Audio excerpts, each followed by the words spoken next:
Hello everyone, আজকে চলে আসলাম সুন্দর একটা রেসিপি নিয়ে। সেটা হচ্ছে আমাদের ময়মনসিংহের ঐতিহ্যবাহী চাপা পিঠা। এখানে কি কি আয়োজন করতে হয় দেখেন।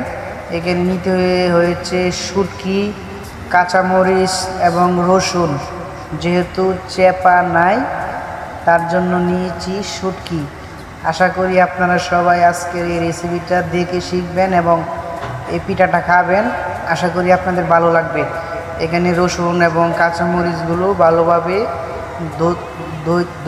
দুধ হইতেছে পানি দিয়ে ভালো করে ধুয়ে নেওয়া হচ্ছে এবং অলরেডি চুলার উপর ছোট্ট একটি পাতিলের মধ্যে শুটকিগুলো ভালো করে ভাজা হচ্ছে এবং কাঁচামরিচ রসুনগুলো ভাজা হলো। দেখেন কত সুন্দর একটা কালার আসছে কাঁচামরিচ এবং শুটকি। তারপর শুটকিগুলোকে ভালো করে পানিতে ধুতে হবে। এখন বাটাবাটির পালা শুরু। আশা করি আপনারা পাশে থাকবেন। এটিকে ভালো করে পিষে বাটতে হবে পাটার মাধ্যমে। আমরা বেসেলার, তারপরও আপনাদের মাঝে নিয়ে আসলাম। খুব কষ্ট হচ্ছে ভিডিওটা করতে এবং অলরেডি দেখেন ভর্তার কালারটা কি সুন্দর আসছে। এই যে আমরা এই প্যাকেটের আড়াটা ইউজ করছি, তবে চাউলের গুঁড়ো দিয়ে করলে আর বেটার হয়। যেহেতু এখানে সম্ভব হচ্ছে না তাই আমি আটা দিয়ে করতেছি। দেখেন পরিমাণ মতো আটা নিয়ে নিলাম। যেহেতু আমি একা, পরিমাণ মতো আটা এবং পানি দিয়ে ভালো করে এটাকে একটা কামির তৈরি করতেছি। কামির দেখেন, আশা করি আপনারা ভালো লাগবে। কামিরটাকে ভালো করে পানি দিয়ে গুলে ফিনিশ করতে হবে।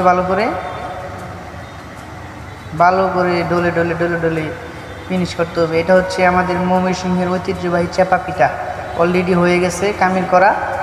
এখন দেখেন আমরা সুন্দর করে একটা বল করছি। কামিরটাকে করে একটু গর্ত করে এটার ভিতরে আমরা